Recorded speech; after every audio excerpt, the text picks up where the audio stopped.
TikTok ID কিভাবে আপনারা private করবেন আজকের এই ভিডিওর মাধ্যমে আপনাদেরকে আমি এটা দেখাবো। টিকটক আইডি প্রাইভেট করলে আপনার ভিডিও কেউ দেখতে পারবে না, আপনার অ্যাকাউন্টটিতে ঢুকতে পারবে কিন্তু আপনার কোথাও কোনো ভিডিও পাবে না, আপনার প্রত্যেকটা ভিডিও প্রাইভেট হয়ে যাবে। তো কিভাবে করবেন, প্রথমে টিকটক অ্যাপটিতে আসবেন, আসার পর এখান থেকে প্রোফাইলে ক্লিক করবেন, উপরে 3টা থ্রি ডট মেনু পেয়ে যাবেন, এখানে টাচ করবেন, তারপর নিচে সেটিং অ্যান্ড প্রাইভেসিতে ক্লিক করবেন, তারপরে এখান থেকে জাস্ট অ্যাকাউন্টে ক্লিক করে দিবেন।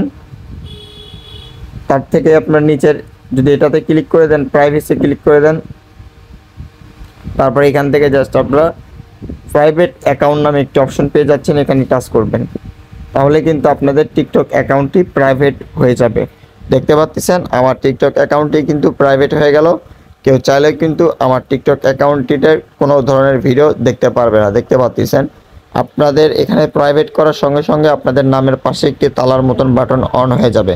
কেউ চাইলে আমার ভিডিওগুলো আর দেখতে পারবে না। টিকটক অ্যাকাউন্ট থেকে সবগুলো ভিডিও প্রাইভেট হয়ে গেল, কিন্তু আমার অ্যাকাউন্ট থেকেই যাবে। যে কোনো সময় চাইলে আপনি যদি আবার টিকটক অ্যাকাউন্টটি প্রাইভেটটা খুলতে চান, সেক্ষেত্রে এখানে প্রাইভেসিতে ক্লিক করে জাস্ট এখান থেকে জাস্ট এই বাটনটা আপনারা অফ করে দিবেন, তাহলে আপনার টিকটক অ্যাকাউন্টটা আবার খুলে যাবে। দেখেন আমার এখানে কিন্তু আবার এই বাটনটা কিন্তু তালার মতন বাটনটা কিন্তু নাই নামের পাশে। তো এইভাবে টিকটক অ্যাকাউন্ট প্রাইভেট করতে হয় এবং টিকটক অ্যাকাউন্ট প্রাইভেট অফ করতে হয়। তো ভিউয়ার্স দেখতে পাচ্ছেন, তো আজকের ভিডিওটি পর্যন্ত। ভিডিওটি কেমন হয়েছে অবশ্যই কমেন্ট করে জানাবেন। আমাদের চ্যানেল নতুন হলে অবশ্যই চ্যানেলটি সাবস্ক্রাইব করে রাখবেন।